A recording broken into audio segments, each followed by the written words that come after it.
بسم اللہ الرحمن الرحیم۔ السلام علیکم دوستو، امید ہے کہ آپ سب لوگ خیریت سے ہوں گے۔ ہماری دعا ہے کہ اللہ رب العزت آپ کو ہمیشہ اسی طرح ہنستا مسکراتا رکھے اور آپ کی زندگیوں میں برکت عطا فرمائے، آمین۔ تو آئیے چلتے ہیں ویڈیو کی طرف۔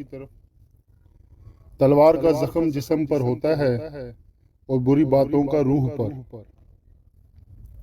تعجب ہے اس پر جو دنیا کو فانی جانتا ہے اور پھر اس کی رغبت رکھتا ہے۔ علم بغیر عمل کے نفع دیتا ہے اور عمل بغیر علم کے فائدہ نہیں پہنچاتا۔ تعجب ہے اس پر جو تقدیر کو پہچانتا ہے اور پھر جانے والی چیز کا غم کرتا ہے۔ عقل مند کہتا ہے کہ میں کچھ نہیں جانتا، مگر بیوقوف کہتا ہے میں سب کچھ جانتا ہوں۔ اگر تو گناہ پر آمادہ ہے تو کوئی ایسا مقام تلاش کر جہاں اللہ نہ ہو۔ جانور اپنے مالک کو پہچانتا ہے مگر انسان اپنے خدا کو نہیں پہچانتا۔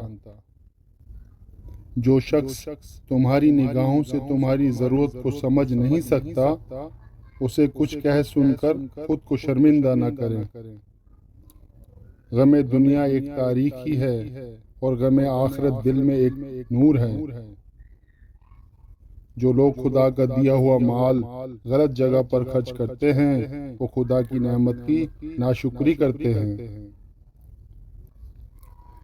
دنیا عزت مال سے ہے اور آخرت عزت اعمال سے۔ شریف آدمی کی پہچان یہ ہے کہ جب اس کا مقابلہ کمزور سے پڑے تو اپنے آپ کو پیچھے ہٹا لے۔ جو شخص راز پوشیدہ رکھتا ہے گویا وہ اپنی سلامتی کو اپنے قبضے میں رکھتا ہے۔ سب سے زیادہ عقل مند وہ شخص ہے جو اپنی بات کو اچھی طرح ثابت کرے۔ تم جس سے نفرت کرتے ہو اس سے ہوشیار رہو۔ دنیا کو کم حاصل کرو تو زندگی آزادانہ گزر ہو جائے گی۔ کسی پر لان تان نہ کیجیے، ایسا کرنے سے آپ کے اندر اجتماعی خرابیاں پیدا ہو جائیں گی۔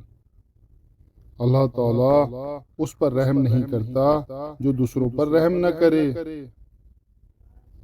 بارش ہونے پر کسی کو یہ فکر ہوتی ہے چائے کے ساتھ پکوڑے کھاؤں یا چپس، اور کوئی یہ سوچ رہا ہوتا ہے آج پھر گیلی زمین پر سونا پڑے گا۔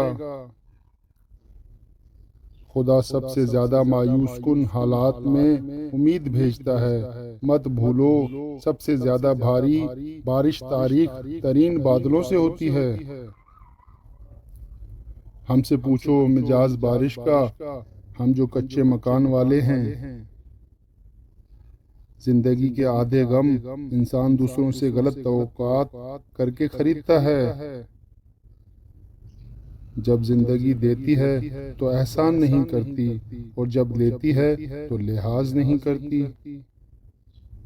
وہ تو بارش کی بوندیں دیکھ کر خوش ہوتا ہے، اسے نہیں معلوم کہ ہر گرنے والا قطرہ پانی نہیں ہوتا۔ زندہ رہنا چاہو تو موت قیامت ہے اور مرنا چاہو تو زندگی قیامت ہے۔ زندگی کا یہی المیہ نہیں کہ جلد ختم ہو جاتی ہے، بلکہ زندگی کا یہ المیہ ہے کہ ہم جینا بہت دیر سے سیکھتے ہیں۔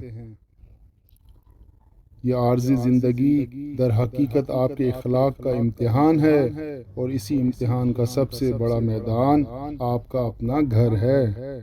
زندگی میں جب انسان کو ہدایت مل جائے وہ یہ نہ دیکھے کہ کیا کر چکا ہے، بس وہاں سے راستہ بدل لے۔